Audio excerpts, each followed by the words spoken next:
4-panel work, but the names are a little messed up. Let's see here. Blayne goes down here. Ashley goes up here. It looked... Oh, no. There it goes. Hello, everybody, for joining us. I'm right. Skylar is on there twice.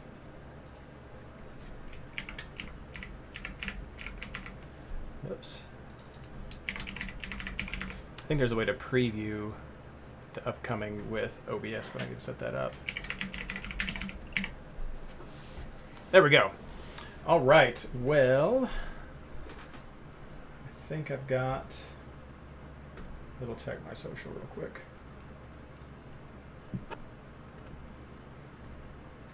That went live. And I don't think my little message went there. But anyway, we're alive. All right. Thank you, everyone, for joining us tonight. This is it round one, so we have everyone together. I'm just checking my last bit of streams here. 14 watching. Thank you so much. Hey, Patrick, what's up? We will get started right now and do the intro for the podcast. All right. Hello and welcome to the round one preview episode of MLS Fantasy Insider. This episode is brought to you by Miami's fourth DP. Who said David Beckham only got one rule? Oh, no, wait. Sorry. Actually, brought to you by the amazing Patreon supporters of MLS Fantasy Insider and MLSFantasyBoss.com. I'm your host, Reid Connolly from MLSFantasyBoss.com, and tonight I'm joined by our co-host, Blayne Riffle and Ashley Savage. We'd also like to welcome our special guest, Schuyler Redpath from, wait for it, MLS? What? And also a little plug later in the show, we're going to have Ben Baer join us just to drop some of his picks during our pick section. So it's a really great way to kick off round one. Happy 2021 season, everyone. And Skylar, welcome to the show. Yeah. Hey, thanks for having me back on. I've been here before. It's good to be back. Looking forward to the season. So, always a pleasure to have you. Well, we know that you have been traveling today, Skylar, and that you have time as well that you got to get back to, so we won't take up too much. I just thought that it would be good. There's been some changes at MLS. We're not going to get into all that, whatever people think. But there's a little bit of a new face on things besides the website. And I thought I'd give everyone a chance to let you reintroduce yourself in your role for 2021. yeah, sure. I've been on the show before. Reid's had me a few times. I guess that was more in the back when I was winning the grand championship kind of days, that kind of thing. But now I've I guess you could say moved into a little bit more of a bigger role on the back end of the fantasy game. James Ballo, who you said was on the show last week, he reached out to me, I don't know, about a month, maybe a little bit more than that ago, and said, hey, we could use a little bit of help with the fantasy game. If you want to come in, just some of the pricing and bounce some of the changes off of each other. And so, yeah, I took on a little bit of a bigger role than I've had in the past, just as far as playing the game and writing articles and doing the rankings, that kind of thing. So it's been a little bit of a grind, I got to say. Sifting through 700-800 players and trying to put a price on them has been fun, if that's the right word for it. But yeah, no, it's been good. Hopefully some of what I've been working on is going to, translate into a fun fantasy season. So I'm definitely looking forward to that. As far as any changes, you guys may have touched on some of this already, but the big one is obviously the bankroll and the fluctuating salary. Those are kind of the two main changes that we landed on this season. Bankroll went from, I think we were at 120 million last season. We're at 100 million this season. So obviously, makes things a little bit more limited to work with. That said, having a hand in the pricing, I took that into account. So, whereas like a Carlos Vela, for instance, last season, I think he was 13 million. This season, we've got him at 10.5 million, which seems like an excellent value for anybody that knows what Vela is capable of. And so, yeah, the bankroll is something that I think when people probably see it at first, it might be a little bit of a sticker shock. seeing what you have to work with. But that being said, on my end, I definitely ran multiple test builds to see, hey, what is this? What can you get with this 100 million? And I think initially you'll definitely be able to crank out some, not just stars and scrubs build, but some pretty loaded lineups, I'd say, with some of the value that's out there. So yeah, I mean, do you have any thoughts just right off the top on the salary and the bankroll, that kind of thing? Well, I did own up a little bit at the beginning of the season as well, and mentioned that I helped a little bit with some of the numbers of the players, so that if anyone is upset, you're welcome to yell at me and not at Skylar. Only about defensive midfielders, though, right? Yeah, no, they're garbage. They're all garbage. Yeah. I think my exact, correct me if I'm wrong, Skylar, my quote was, who is the best defensive midfielder, Chara or whoever I said, what is his price? 7.5. No one should be more than 7.5. Something like that. Right. Yeah, I mean, hey, defensive midfielders are kind of the glue of, teams in general, and maybe not so much fantasy, but there's definitely some out there that can produce. And some of those guys, like Artur from Columbus, for instance. I mean, some of those guys are so consistent that if you find a way to keep them in your team, then there's some other heavy artillery that you can build around. So I get your point, but there's definitely some value to be had, I'd say, in the defensive midfielder. Dax did well for your Nashville boys, I will say. Last year he got a respectable score. Yeah. One thing I want to highlight and give you a chance to expand upon, I know we had, just because of the crazy schedule last year, a lot of people dropped off, maybe started and then left when the hiatus came, and I totally understand. I get it. But one of the carryovers from 2020 is the Champions League system within MLS Fantasy. We dropped the 2 seasons, and we have these multiple mini leagues to give you qualify for the Champions League. And it's super fun, and it might be something you aren't familiar with if you're just coming back for 2021. Skylar, what can we expect from that this year? Yeah, I'm happy to see it back. I actually punched a ticket last season. I think it was the last qualifying week. And so, just from my viewpoint, then that was cool just to still have something to play for so late in the season. And that to say, this season, obviously some of the prizes aren't quite as lucrative as they were in the past. But if you're jumping into the game maybe mid-season or later in the season, you don't sign up until like week 2 or week 3, you're not completely out of it. Champions League's still going to give you a shot at, I think it's $1,000 up top, 500 a second. And so there's multiple qualifying rounds throughout the season that, as long as you produce and I think qualify top 100 or top 50 for that qualifying round, then you're going to make the Champions League. And so that'll set you up for the last 3 weeks of the season to compete against the top 200 managers and hopefully take down that $1,000 top prize. So for me, I love the idea that you can jump in at any given time and still have a chance to win a prize. Yeah, and I really love this because I know that's been a big motivator for all of you who've been with us for a while. For a while, we made some of these changes, multiple seasons and limited transfers, different times, is it to be engaging throughout the whole year. And I think this is a very creative and fun solution. Right. And we touched on a little bit just the fluctuating salary. Obviously, that could hinder some of the folks jumping in and competing with some of the hardcore players that anybody that's played the game 2019 and before has had a little bit of experience with that fluctuating salary. And by that meaning, if Blayne earns an extra $500,000 this weekend, then your bankroll goes from 120 million to whatever all the players on your team increase or decrease. And so that's one of the other big moves that I think is definitely going to be something that players are going to have to get used to again, especially anybody that hasn't played that kind of format before. I'm looking forward to it. I feel like it's just a cool aspect of the game, just in addition to obviously earning points and trying to top the leaderboard. Then kind of cool to see how high you can get that bankroll and ball out by the end of the season. That's right. I did that one year. I had the highest team value, even though I didn't place high enough to win, but I had a big value, and I was very happy with that. So what can we expect for fantasy coverage this year? I know we had your preview articles that have already come out. Are we going to see, is the Twitter account coming back? Are we still going to get your weekly articles? What can we expect for the fans this year?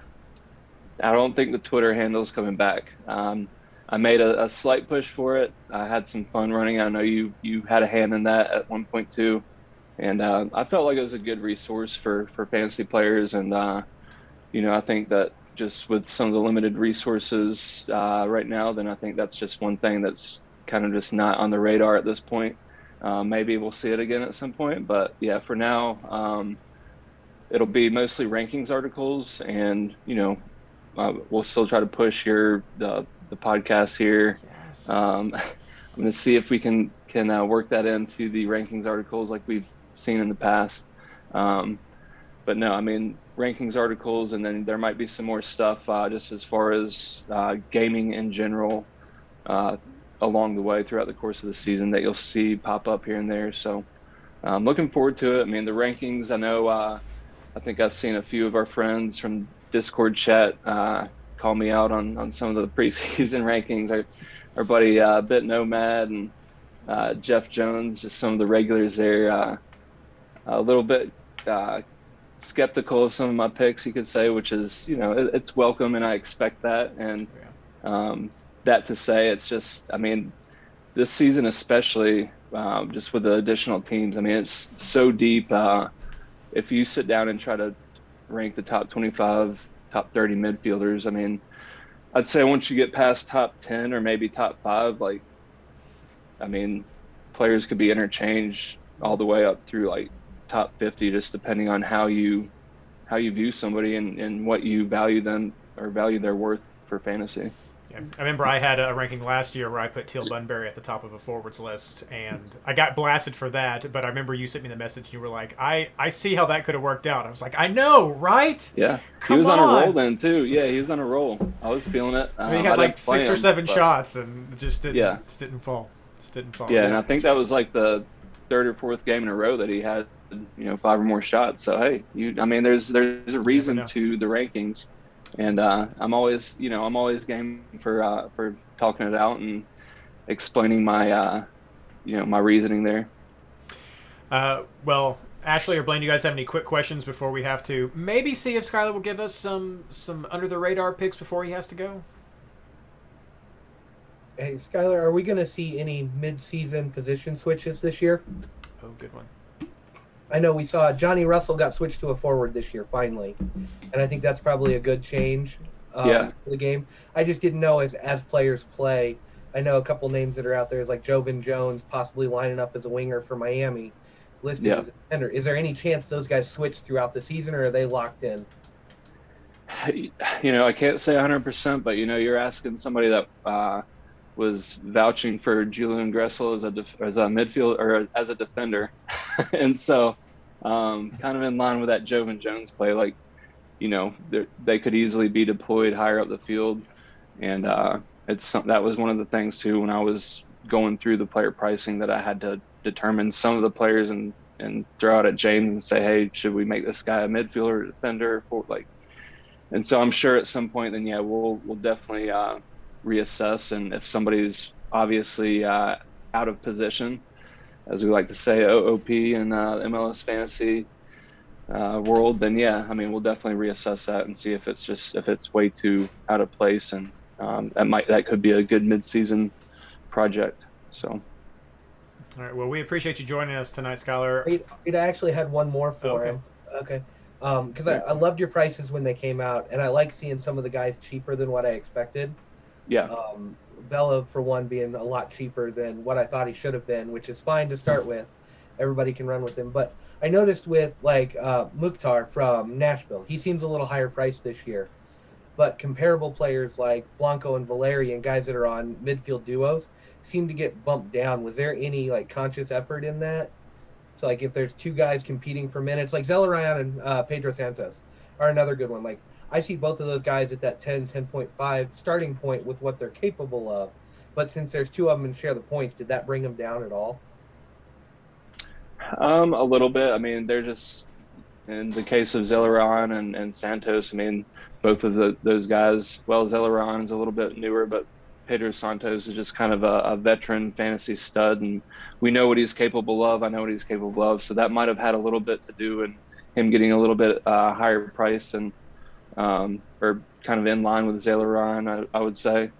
As far as Mukhtar, I mean, I feel like maybe that pricing was a little bit of Nashville bias, but also I feel like just seeing him play, I feel like he didn't show us what he's capable of last season. I feel like if Nashville starts to integrate Yonder Cadiz a little bit more, then he's got a little bit more firepower to work with. I think we start seeing his assist numbers go up. And so, yeah, maybe 7.5 was a little generous for him.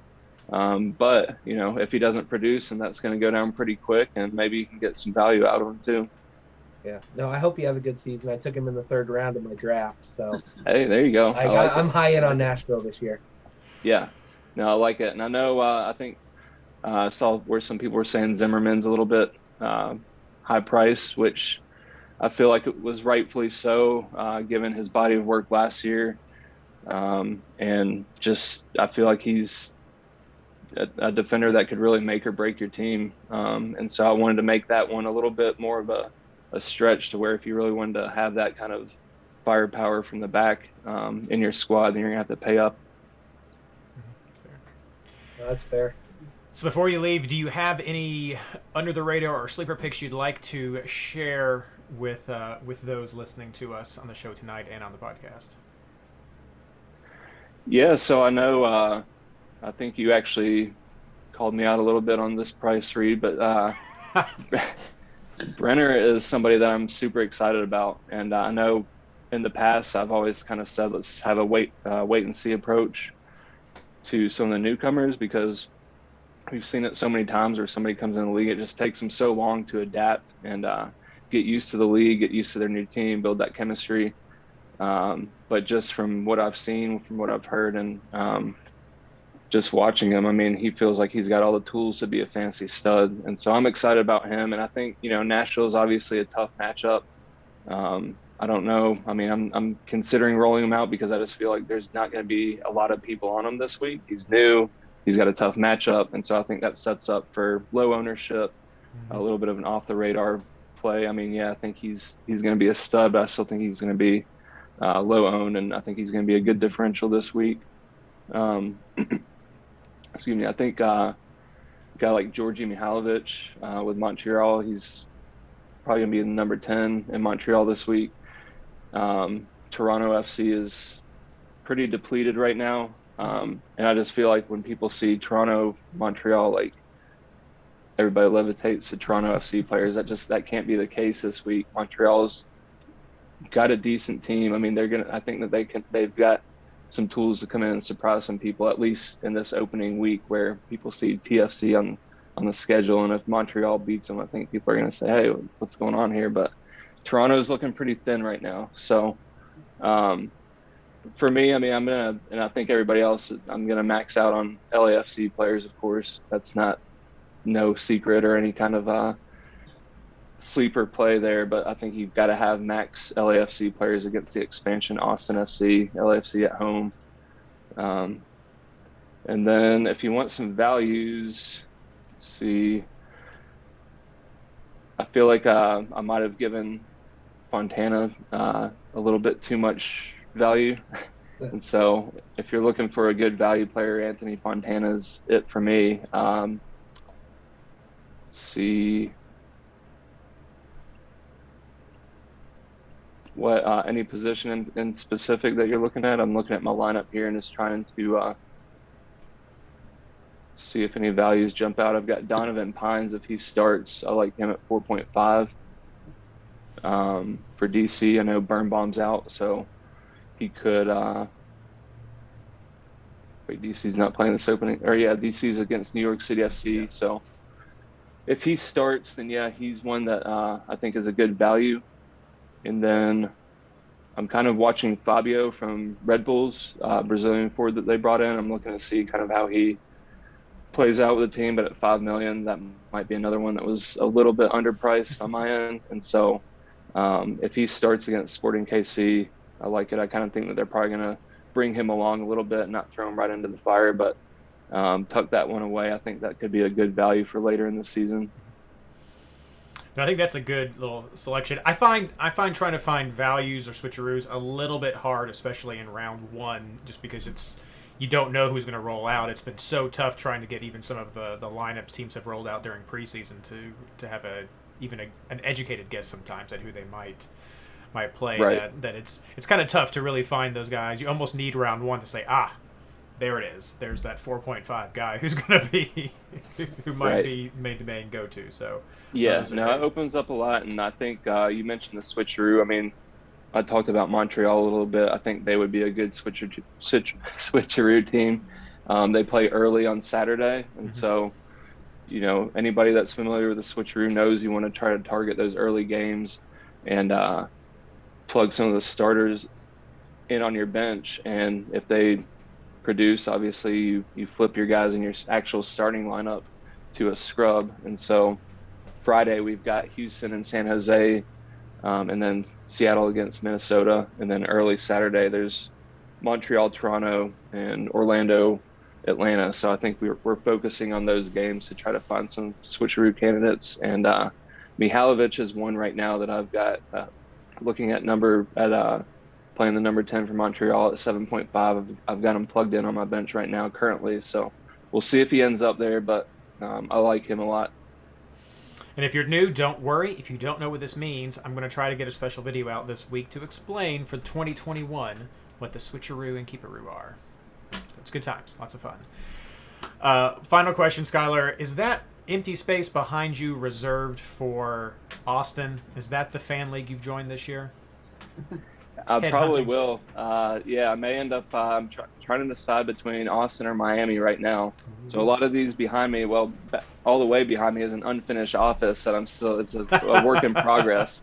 And so I've done a couple of other podcasts and whatnot. And I said nobody wants to see it like a plywood and whatnot back behind me. So these are actually some of my banners from I won the Minnesota United League one season. I won Cincinnati 1 year. I won Nashville last year. So those are my banners back there. I got to you got to hang them in the rafter.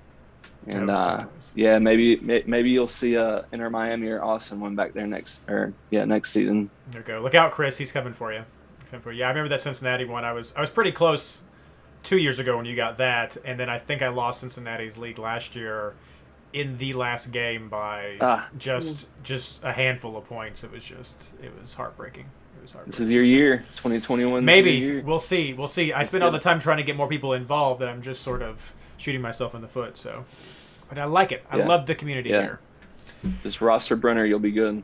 That's right. We'll see. Yeah, Cincinnati. Thank you so much for joining us tonight, Skylar. I will let you get back after your busy week that you were telling me about. So, everyone, this is Skylar Redpath, who longtime MLS Fantasy champion and veteran, and now doing some little bit of stuff with MLS Official. Yeah, thanks for having me. Always fun, and love what you guys are doing. Love that you're keeping it going for another season, and wish you all the best of luck if you're not at the top of the standings, and hopefully you're looking up at me. And but no, it's been fun, and thanks guys. It's always a pleasure. All right, take it easy. Yeah. Thanks, guys.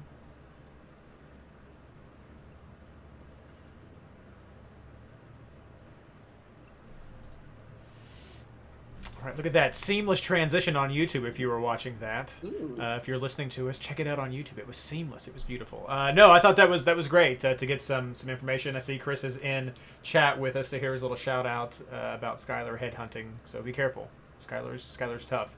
Now I remember back in the day, I guess 7 or 8 years ago, based on the season of this show, it was Skylar, myself, Travis, former co-host emeritus here at the show, and Josie, who does some writing for LAFC now, did fantasy articles for the game, all different themes, and now I guess it's just Skylar.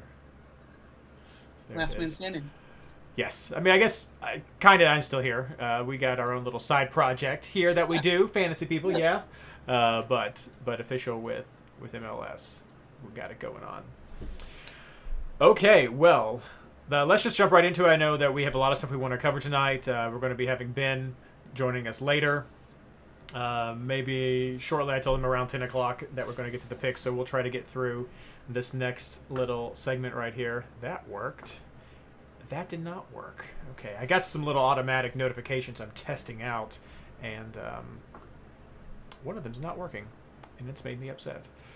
But let's get on to the housekeeping section. We're just going to start out with the leagues. If you have not been paying attention, I sent out the league notifications for the MLS Boss Fantasy Network of Leagues, as well as the registration form you have to sign to be eligible for a prize. We do give out gift cards for this, so check that out. It's at MLS Fantasy Boss. It's also over at r/fantasy MLS, and you can also find some information over at Discord, and I'm happy to say it's easier than ever to join the Discord community for MLS Fantasy Boss. Just go to mlsfantasyboss.com/Discord, and you can become a part of the amazing and growing fantasy Discord community that Older Goaler and Crossword and others help cultivate over there.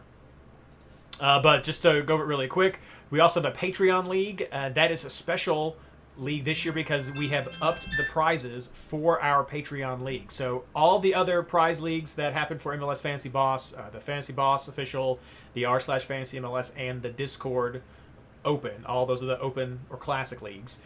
Those are all prize leagues for $50, $25, and $15 for first, second, and third.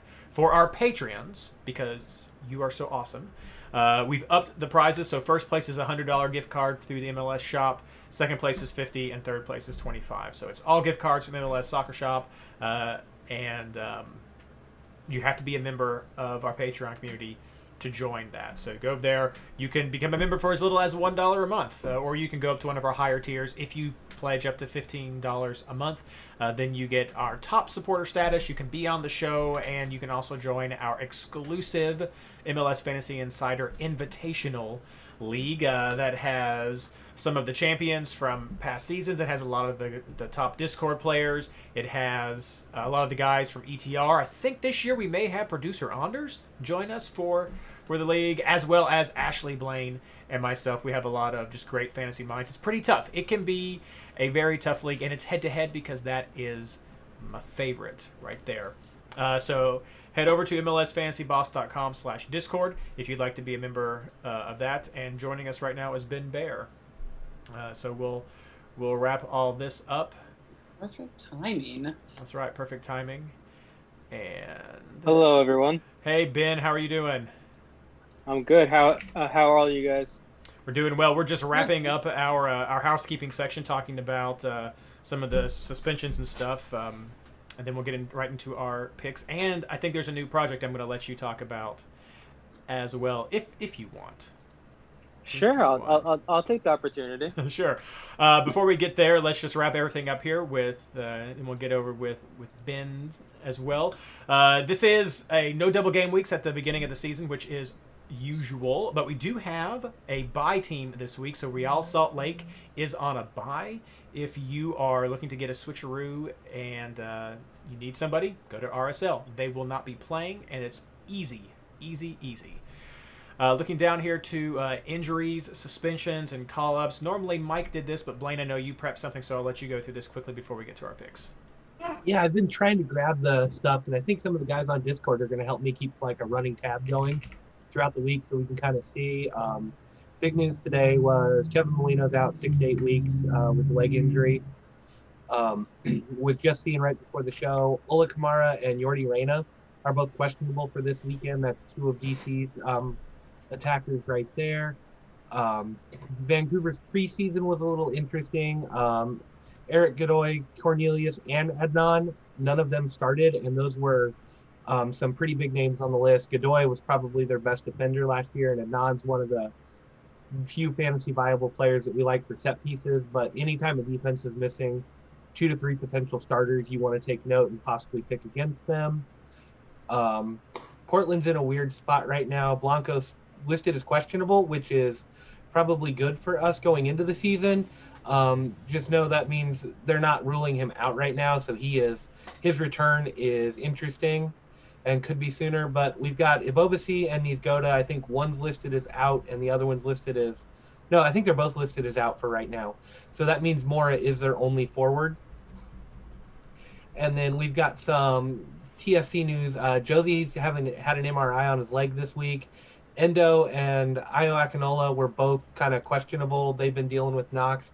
So don't know what their forward status is. And then apparently as of today, Pazuello is also a question mark on whether he's going to be available. I would assume he is going to play, but again, I saw that pop up as a question mark there. So if you are going in on TFC, they may be missing quite a few players, so that's a good one to look at, or a clean sheet against them, because if they're missing that many attackers, that's going to be really interesting. So those are the ones I've found so far. If you've got any more, hit us up. We're going to try to keep a running log on through Discord, and I'll be bringing that back to you probably every week. All right. Well, thank you so much for that, Blayne. We'll look forward to seeing that running total. And now for what everybody has been waiting for, fantasy player picks recommendations for round one. We're going to start out we'll do promising games after. I don't want to give it too much of Ben's time, but we're going to start right out with keepers and defenders. But first, welcome Ben Baer back to the show. How are you doing, man? I'm doing good. Obviously, it's been an interesting year for myself, but I'm excited for the season to start on Friday. I'm excited about some of the stuff I'm doing. And I'm excited to be able to, be on the outside of all this as opposed to being on the inside. It's going to be really interesting, not, having to be in the nitty gritty, updating statuses every day on the fantasy website. So not have to go through the stress and getting all the flack for the pricing at the beginning of the season that all the players. Yeah, I have a lot of qualms with the pricing right now. So, who do I talk to about that these days? Well, when Skylar was here, I said people could talk to me, but since he's not here, you can talk to Skylar. So, Oh, cool. Okay, cool. That's right. Got it. I'll send him some nasty messages. Skylar and James. That's what it is. Yes. I also saw today, and I subscribed myself for further updates. You have a new project, and I want to give you the opportunity to plug that. Yeah, so it's called Guaranteed MLS. After the famous Guarantee. Basically, I'm just going to be giving out some betting picks every week, along with just some nice MLS commentary and analysis. I'll be looking to do a betting guide ahead of every weekend. Those will eventually be paid. It'll be $5 a month, but I'm doing a trial run over the next couple of weeks, and I'm very open to suggestions and thoughts about what everyone wants to see in those betting guides. But yeah, so there'll be one or two of those a week, depending. At the end of the season, we're looking at a very heavy midweek schedule every week. So I'll be doing betting guides for those midweek games as well. But otherwise, yeah, just commentary and analysis, talking about the league from the independent side of things these days. Go the freedom of that. No, it looked awesome. It sounds awesome. I know that we don't cover betting a lot, but I know a few years ago when Guy Sanchez used to do some articles, he would always talk about betting, because I think it does transfer over pretty well in how you want to maybe think about teams of fantasy. And definitely, and Blayne was just running through all the injuries and suspensions. And that's obviously a big part of what the betting community is interested in as well. So I'll be all up on that. Even like I was at MLS, I'll be interested to see how again from the outside doing this as opposed to getting the disciplinary stuff straight into my email. Well, the injury report I did not, but that I did myself. But the disciplinary stuff was always nice to get just straight in my inbox. Well, let's just kick things off now with keepers and defenders. Ashley, we'll let you start this one. Your first official pick section as a co-host. All right. Ooh, so special. I feel so fancy now. I am looking at Joe Willis as my bench keeper with an intention to keeper him in. If he doesn't really come through, I always feel awkward picking against you, Reid, when I'm looking at your face, but I'm expecting a hit there, but if he doesn't, that game's kind of late, and so there's not a lot of options to go through after that. So I'm considering the Inter Miami keeper or Steve Clark if I can afford it at that point. for the Sunday games as an option if Joe Willis doesn't hit. But I'm just I kind of have enough. I'm trying to do some price rises, so I've got some cheaper guys. So I think I'll be able to make Clark work if I can. And then I also like Nashville defense. I like Romney more. I'm not quite willing to spend that 7 on Zimmerman just yet. I know Schuyler talked about how important that can be in your team at times, but for week 1, I'm looking more at maybe a Romney or a Lovitz. I also like Pines for DC if he starts for the price rise. And then to be a little bit of a homer, or a lot of bit of a homer, I'm looking at Brad Smith and Nuhu for Seattle. Brad Smith's at 4.5, and in preseason he's been starting as a straight-up midfielder. And then Nuhu, no one knows what he does. So he can go everywhere. He's just a hot mess at 5. So he gets up and down that wing. So depending on what the lineup looks like, I think I'll go Brad Smith. Both of them are going to be on my bench. I don't seriously see a shutout in that game, but I'm interested. And then for Seattle 2.0, I like Miami defense against the Galaxy. David Beckham team versus David Beckham team. I'm looking at Leardom, although I'm not super confident that he's going to start. And as you know, if Breck Shea starts, he's always on my bench. So that's kind of a price rise I'm looking at 4.5. And then my bubble players are Bravo for Portland at 5, and then Brisson for Dallas at 5 too. So kind of tweaking as I go here, but those are my general picks. Blayne, what about you? Yeah, I'm looking a little different this week. I've got Westberg on the bench. Going to be watching that lineup closely because it is kind of a battle between Westberg and Bono right now for the starting role in Toronto. Nice. But I know it's a road game, but it's against Montreal. I could just see that one coming in well. And then I'm looking at Vermeer or Cisniega. Again, it's kind of a toss-up. Betting against Austin in that first game. I don't know what's going to happen there. I didn't really like my keeper options this week as much. I've got Donovan Pines on the bench in a switcheroo. I think he's just at 4.5 if he starts. You got to have him out there. But on the field right now, I've got Valenzuela for Columbus, Jovan Jones for Miami. If he's going to be playing out of position forward, I think he's pretty close to that must-have. And then I'm going to go ahead and splurge a little bit, and I'm going to go Ryan Hollingshead to start the season. Blayne? He had a great preseason, and the chemistry with him in the midfield looks really good right now. I think he's going to get a lot of bonus points on this one, so I'll take it. Yep. Ben, who do you like? For goalkeeper, I'm looking at Stephen Fry. It's an early game, so that's a plus when you're talking about keeperoos. And Minnesota, they come in, without Molino this year. Obviously, we don't know if Avila is going to be getting the start. He just came in. I'm sure he may still even be in quarantine at this point. So I'm not really looking for him as to be a starter. So it could be Juan Agudelo up top, and we've seen that movie before. So I'm not really high on that. So I think that's a good play, and you can always, if he doesn't get the shutout, you can sub someone else in. For defense, I had some similar picks to Ashley. I had Zimmerman. Sorry, Reid again, but we'll see.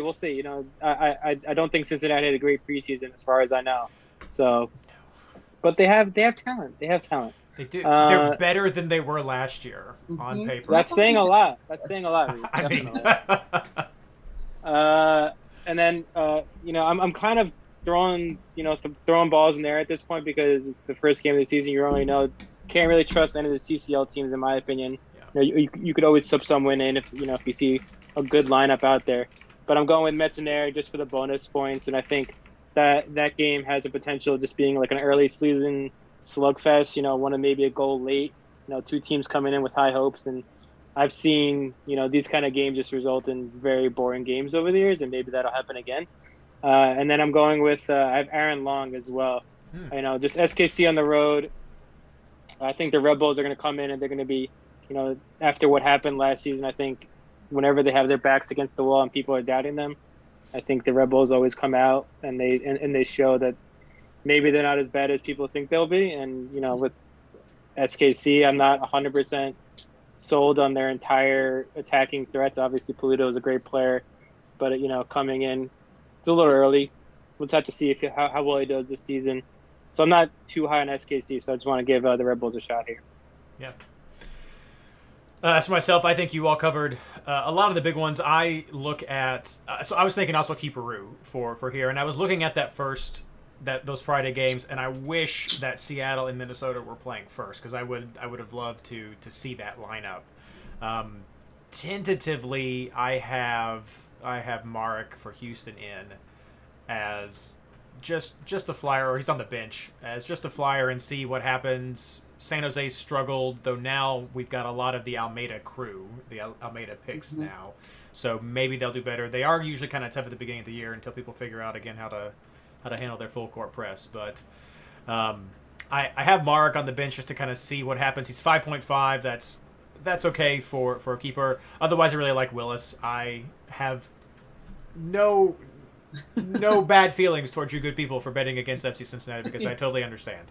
I get it. But no, I also have Marek in there. I mean, I love the options of maybe going with Room as well. It's just so late in there. He'd have to be. You'd have to go somebody else. I mean, he'd be a great switcheroo ideal. But I'm looking at Willis a lot because I like a lot of Nashville as well. Carrying forward, I also have Romney. I like Zimmerman, but I know when you have these strong Defender of the Year type people, that it makes their partners better. And so for me, I'm just kind of clean sheet hunting with this, and 5.5 for Romney is I think I'm getting some of that value from the rest of the guys around him. But this is where, for those of you listening as far as tactics go, this is where I have two scrub players. I have two 4.0 players right here, both of them from Real Salt Lake, as I'm looking to have maybe one person come in off my bench. See who Philly's rolling out there, though they're playing against Columbus, so that's probably not going to work out. Just see someone cheap, maybe go with an Orlando player. Maybe I don't think I would use an LAFC player here because I like their offense more. Maybe go with Pines that you guys are talking about. I hadn't thought about him before the show, but just someone to come off the bench, and just see what happens. But mostly I want these defensive options here to be able to activate an offensive player to come in to maybe get 5 forwards or five midfielders or 2 forwards. So that's mostly what I'm looking with my scrubs here. All right, let's move on to midfielders. Blayne, start us off. Yeah, this week's tough because I mentioned the Paz injury. Pozuelo is one of those guys I really want this week against Montreal. Just especially if the attacking guys are out, he's going to get a lot of bonus points and be on the ball a lot. But again, if he's scrubbed out, that's going to make it tough. There's so many options this week. I like Gotti Kinda for the price. That's more of a value pick. He's going to be the 10 for this team. And at 7.5, given his 5.8 average last year, I'm looking for a price rise right there. And I picked a lot of my midfielders based on looking for a price rise this week as well.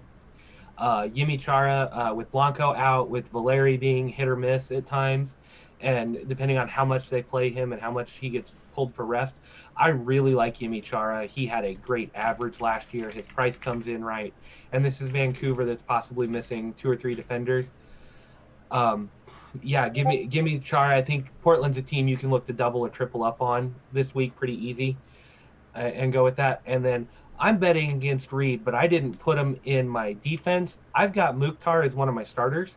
And then I've got Leal on the bench as well. I think that partnership was fantastic last year. And I think both of them are primed to hit. And I think Nashville's going to try to come out this season and make a statement early. And so I'm actually going to run with both of them, I think. We're talking a 5.5 and a 4.7 average from last year. And they were only getting stronger towards the end of the season. I could see that duo being in a lot of lineups at a lot of times. And I know I was getting higher on Cincinnati's defense last year. I do think they are a lot stronger of a defense that you don't want to bet against all the time. I really, really like the way Nashville is playing. So I'm going to double up there. And that's the way I've got my midfield set up for now. Now, this is all subject to change because there's so much more information going to come out before the weekend. But that's what I feel right now. All right. Ben, what are you thinking about midfield? I have Pozuelo in here as well, so again, I'll be watching the injury reports here. Again, I think I put a lot of money in my forwards. So and I was going back to what we did last year, and I was like, why can't we get that 120 million again? So I'm a little tight on budget here, but I think the other name that I'll just throw in here is Mauricio Pereira. He's home against Atlanta. That's obviously a huge game. Atlanta coming off the CCL. We don't know what their lineup's going to look like. He averaged 5.4 last year. He's a string puller. He's a playmaker. I think there's a lot of potential with him, even without Daryl DK up top for Orlando. Ashley. I like a couple of these players. I mean, I want to have pause. The situation's kind of interesting. I'm going to watch for that lineup on Wednesday. Nothing said he's hurt, and they've said other people are hurt, so they might have just been resting him for that first CCL game because it was travel for some reason. So I'm paying attention to slot him in if I see that he's starting. And like I said, I'm going to pay attention to their game on Wednesday. I'm also paying attention to Ladero. I mean, from everything that I've heard and talked to people here, he's not going to start.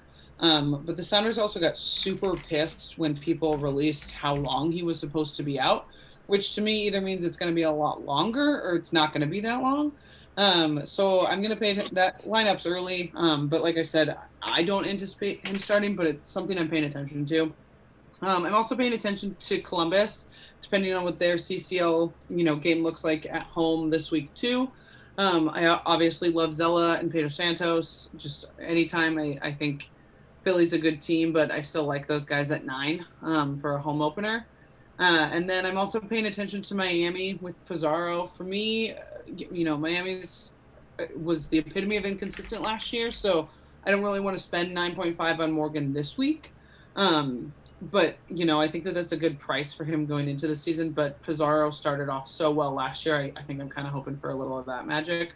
And then I'm paying attention to Williamson for Portland as a bench player for price rise. He's at 5.0. And he started predominantly for them last year. He definitely gets a little more offensive when Blanco's not in as well, which I don't expect him to be. And on a similar token, I'm also looking at bench players like Mule and McCarty for Nashville at 5.0. I'm not positive if Mule's going to start. He did off and on in preseason, but Dax will. So those are some good bench price-wise players that I'm paying attention to. And then some bubble players for me are Reynoso from Minnesota because I've watched him tear us apart on our own field. So no reason why he couldn't do it again. I know they're missing some important people, but he is magic. And then I'm also looking at Mark Anthony K for LAFC.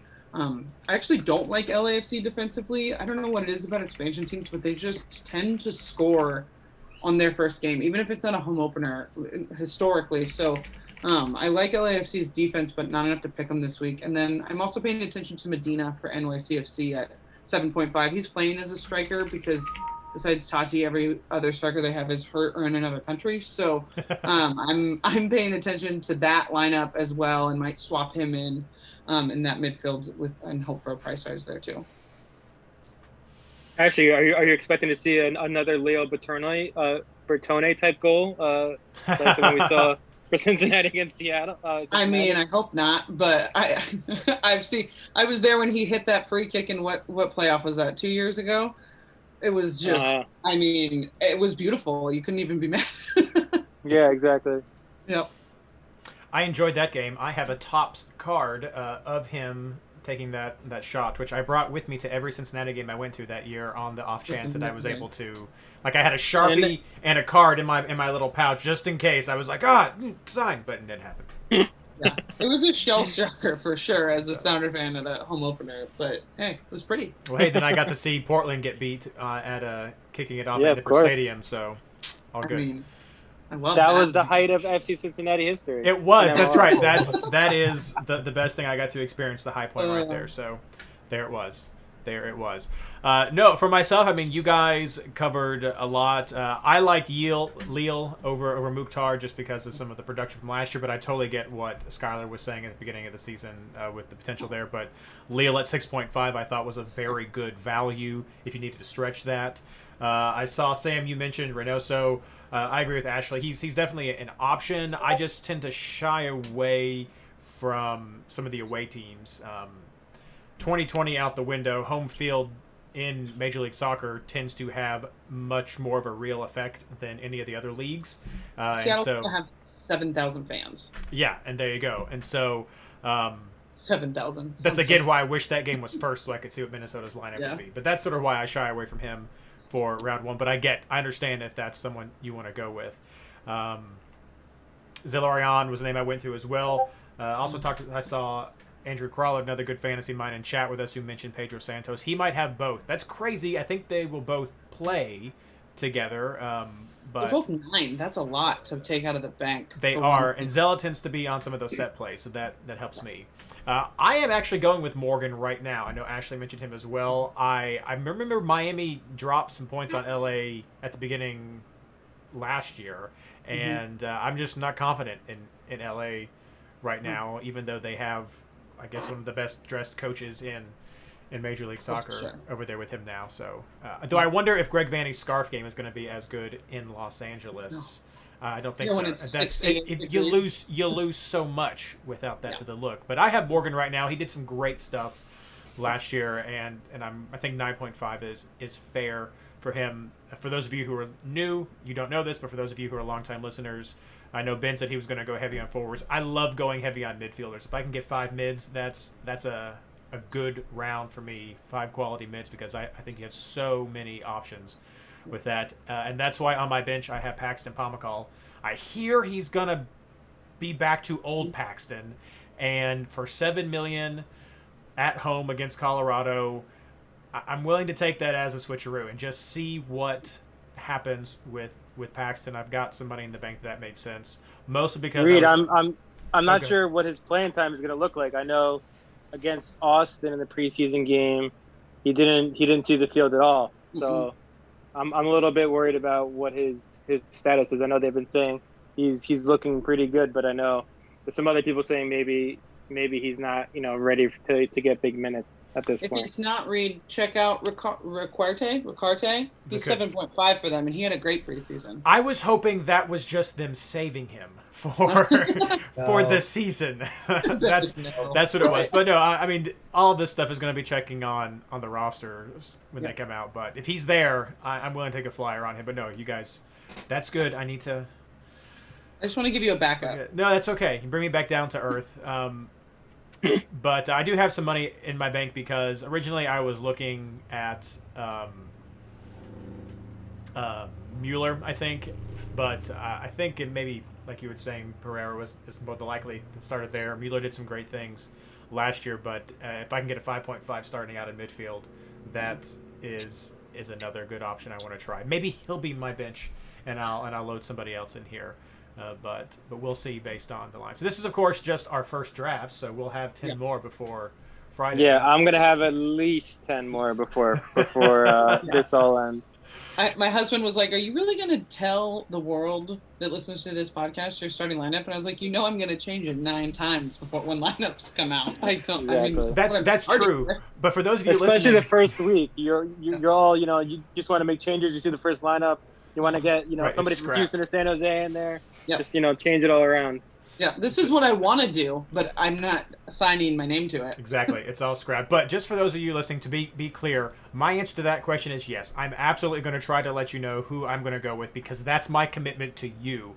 I'm not holding back to have this special secret little pick. I'm going to try to give you guys the advice, and if I can pull it out of these people, I will try to make them to give it to you as well. I'm giving it to you, Reid. I'm just saying things. It's going to change. That's right. Well, we're going to try to bring the chalkboard back to help give it updates as quick as we can. But I'll be honest with you also. I mean, I'm looking at I like Los Angeles. I mean, I think Atuesta is he tends to be who I would go with over K. They both usually split some points. What? He's cheap at 7.5. He is, and Atuesta usually takes some of the set pieces, and so a lot of that factors into there. But I've got like 5.5 in my bank right now, so you don't care about it. We'll see. I know I got money. Who needs 120 million? All right, all right. Not Reid. All right, let's go on to forwards. Ben, what about you? All right, so I'm going heavy. And people may not like this. For the first one, I think is obvious. It's Vela. Yeah. We've seen what Austin has done in preseason. I'm not going to get too far into it because of some work I'm doing with them. But they've given up 6 goals against MLS opposition in preseason. We've seen them. What I've seen is they try and play out of the back all the time.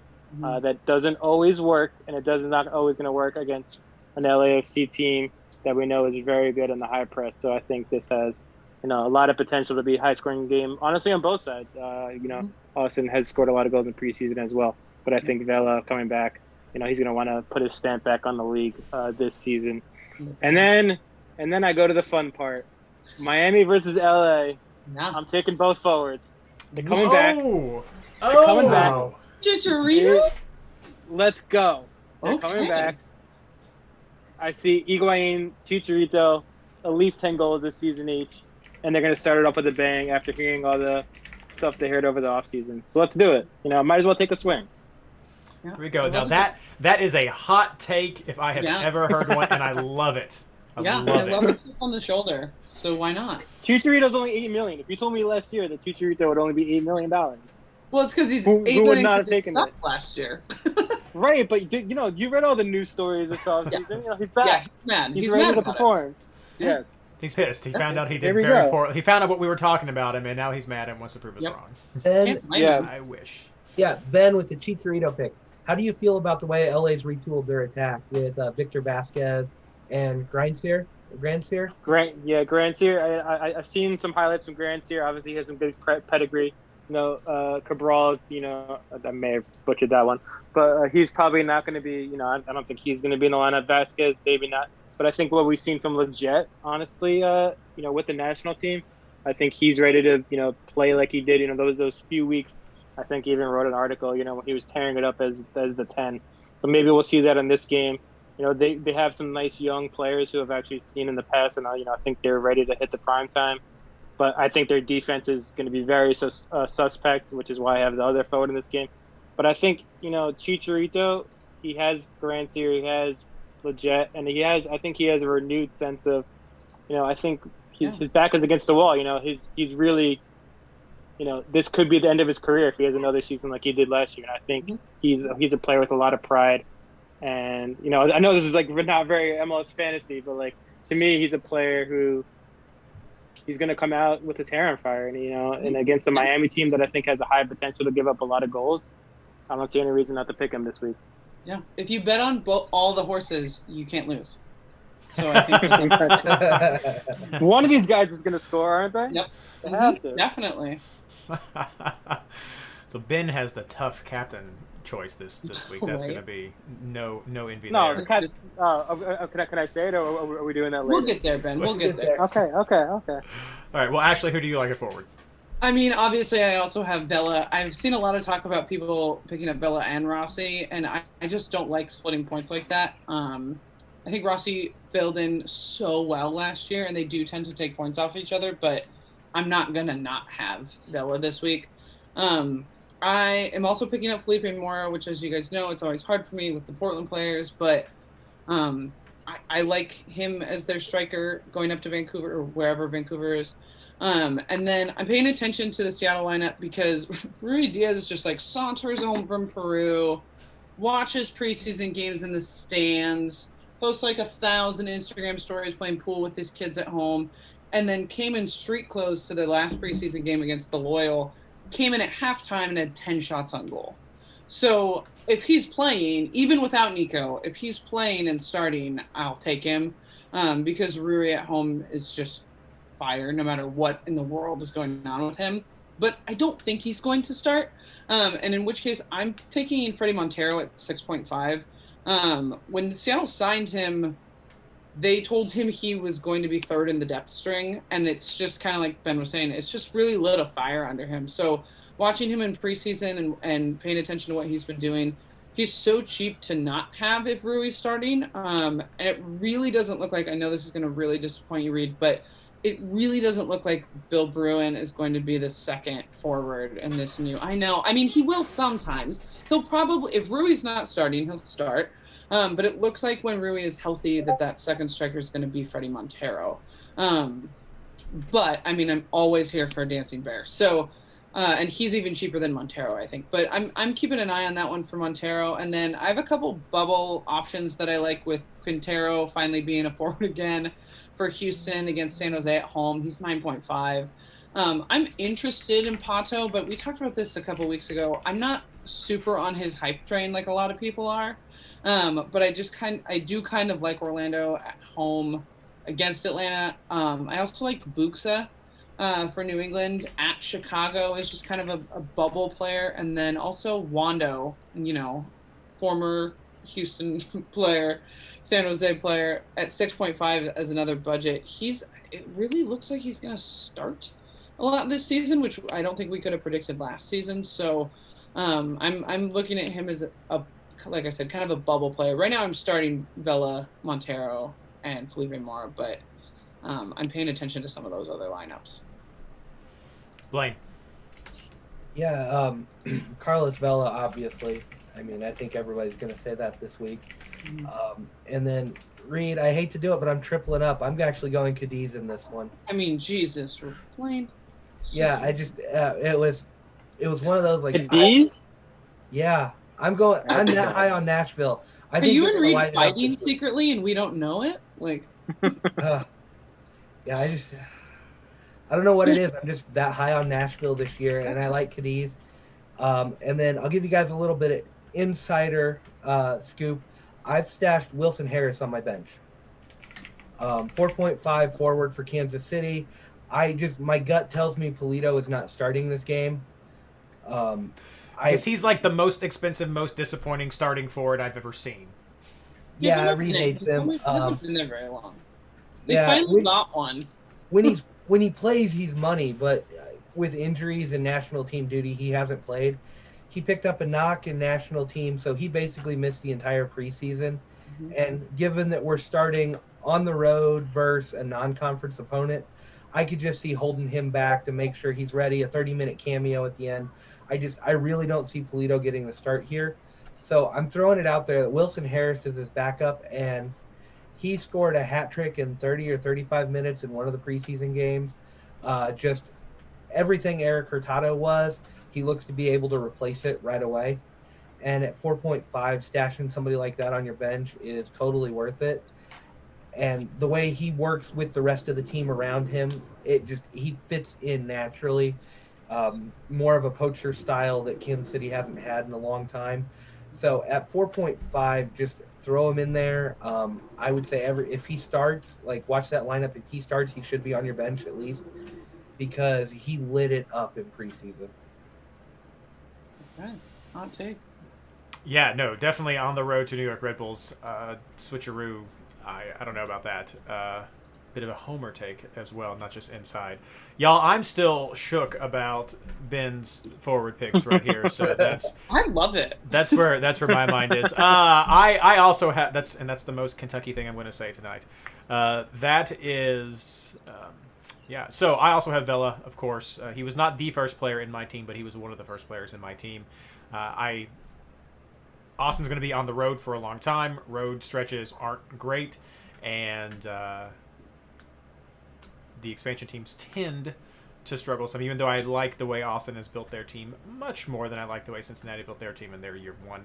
I mean, Vela is Vela, and I look forward to that. I agree with you, Ashley. I don't think doubling up on Vela Rossi is necessarily the best bet. I mean, it's a lot of what happened even last year with MLS is back. I mean, you saw Rossi would get some, and then BWP would get some, and there's a lot of sharing. When Vela's here, Vela's the target. Rossi can get some opportunities, and he will get opportunities, but Vela's the guy, and so I don't think doubling up there is fine. And I get what you're saying, Blayne, but I think for Nashville that you can get your offensive opportunities out of their midfield and that they have much better and attractive defensive options than a lot of the other teams this week because of Cincinnati. I will say there is a slight bit of a question mark with Cincinnati with Brenner there, but they've been super tight-lipped about their rosters and some of these game reports, and it's been driving me nuts in preseason. But we have only won once, and we've lost 3 times. 1 game was rained out. 2 of those losses were to USL teams. So, again, I wish I could have seen the roster. But so I think that the defense against Cincinnati is stronger picks. But I digress. Talking about forwards right here, I only have one. One spot is a bench player from RSL, and then another one. I do have more on my bench. So I was sort of taking. I'm not set with that one because there's CCL that we're contending with, but then it's Vancouver who's playing at RSL, if I recall correctly. So they're not really playing at home. But it's the last game, and I always hate picking players from last games too. But I don't know. Ben's got me thinking maybe I will go with at least a Higuain. I don't know about Chicharito because LA was garbage last year, and I almost want to see his fire, but. I might go. I don't know if Chicharito's ever had 2 bad seasons, though. No, he's usually he does usually go 1-1. So. That's okay. Well, no, that's a good point. That is an excellent point. I don't know enough about Higuain to back that one up, but I will say that. Well, Higuain's always been good. I know. I don't know how to handle it when he was bad, but my dad was a Manchester United fan, so I've paid attention to Chicharito for a long time. And I don't remember him sucking 2 years in a row. So, There you go. Your dad's a Manchester United fan. First question: did he start following soccer in the 1990s? No, he was born. Okay, then the second part of my sentence was then that's legitimate because that's been my experience growing up. Do you like soccer? Yes. Who's your favorite team? Manchester United. Right. Okay. So you just watch ESPN and saw the 2 highlights. Got it. Anyway. He would have been 91, and he was born in the Manchester area. So that's fine. That's legit. Like I know a guy who was from Manchester City and like Manchester City before they are the Manchester City we know now. So I'm like, again, legit. But I mean, I like Manchester United too, but I don't like to say it like that because then I look like that exact person you're talking about. Exactly. I say my dad did. That's right. Come on, you Spurs. All right, let's do captain since Ben wanted to jump into that one. Ben, who's your captain? It's obvious. It's Vela. I don't really. I'm pretty sure all four of us are gonna pick Vela. I'd be shocked. Yeah. Yes, that's the question. Is anybody not capping Vela? But Ben, I want to know what it takes for you to pick one of your other strikers. I mean, I think if you're gonna go, go right. I'm not that ballsy. I think it's just too. I think it's I mean, if I could do it, but it's just too obvious. Yeah. You know, with everything with Austin and Vela being the best player in the league, it's just an obvious bet. Yep. He's hungry. He's my captain. Yes. Vela is the best player in the league. And then, in my personal opinion, the 2 most disrespected players in the league are Bruin and McMath. I am always so sad that they don't get more. I love Zach McMath. Yes, okay. Yes, I love Zach McMath. Okay, MLSsoccer.com circa 2013. So that was that. That's probably why I like Zach McMath because Matt Pollard, a friend of the show, was doing a contest to name his team. And at the last minute, I tried to throw it out there that somebody needed to do something McMath related since he's with RSL now and Matt's a Colorado guy. Just to really rub it in his face. No, huge McMath fan. I think he's gotten a raw deal everywhere he's gone. He has an own goal off his face, you guys. Oh, I know. Like he's not going to be the U.S. men's national team, but I always feel like surely he could be a starting keeper for somebody. I don't know. He's like the 23rd best keeper in the league at any given moment. Yeah. I mean, so sometimes that means he's a starter. Sometimes it doesn't. But the I number can't even 2 make fun in of my you heart. for it though, because I like that you like him. You know, because like I've never heard that out of anybody else's mouth. Will Bruin, sure, but. Like I said, I'm not picking him to start on my fantasy team. I'm just like, you know what? I'm like, I like Zach McMath. I'm sorry. Okay. All right. I think a lot of people jumped on the Zach McMath bandwagon when Colorado signed Tim Howard because they never should have turned that team over to Tim Howard. That was McMath's team, and he had him playing really well. Sure. I'm just going back to, again, the Philly faced own goal, and I just never got over it as a college goalkeeper, and I won't let it go forever. All right, Now, well, let's Reid- do some quick. Go ahead. Reid, before we get to plugs, I wanted to get some Baer and T's going with Ben here. Okay. So Ben, other than Vela, most Mhm. fantasy points this season. That's really tough because you have to take into account all the different international players. So I'm trying to think. I mean, Pozuelo has to be up there, right? He has no international. Yeah. He's on one of the best teams in the league. It's not hardly I think. playing I mean, hard I to think like you could go with Rossi, but then you're worrying about him being transferred as well. I mean, the answer is Pozuelo. I would Okay. think Zellaround would be a pretty tough contender. Yeah, for I him, was going to too. throw him up. Yeah. Yeah, but he has CCL. Well, they both have CCL. No, I don't know. For some reason, I just like Pozuelo better. No, it makes sense. I like Reynoso this year a lot. Oh, okay. True. That's another good shout. So just go regular MLS. Who's your MVP candidate this year? Zellaround is probably a good one. Okay. Defender of the year? Defender of the year. 'Cause, I mean, Alfara's out for the foreseeable future, so. It's Yeah, kinda we don't know. wide open. We don't really know what's going on with Apara. Defender of the year. I mean, I think Miles Robinson's going to have some good juju going this year. If Atlanta's going to be good, I think people tend to like to pick the American when it comes to defenders. So Mhm. Alan Franco Yeah. might actually be the better player, but if he's playing well next to him, I think he could go to the Gold Cup and he could play well there. And then there's people love storylines, so I think there's a good. I'm gonna go with that as kind of like a good dark horse more kind of pick than like a favorite. Okay. And then again, I got to go other than Vela. Who's got your Golden Boot leader? I was thinking about this today, actually. I mean, again, it goes back to all the international players because you have Rui Diaz, you have, Joseph is going to be playing with Venezuela. I think probably Polito's going to be playing with Mexico. Yep. So do we go back to my two favorite players? I don't know. I mean, Yeah. how could you say no to Higuain? I don't know. I know. I kind of see with the internationals, I see Vela kind of running away with that Mhm. to a degree. Yeah, sorry, but So that's You why I said say besides other than Vela, Vela, right? because I want to know who we Okay. want fantasy-wise. I mean, I think if you go through all of it, I think Rossi has a good shot if he's not transferred. But again, he could be playing internationally. So it's literally all the top players. Baric is the other guy I mentioned. Mhm. Yeah, okay. Love that shout-out with Baric.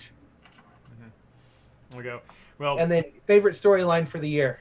Okay. Like, what's going to be the most heartwarming story from MLS this year? And I want it in a Baer and T. Cincinnati MLS Cup run.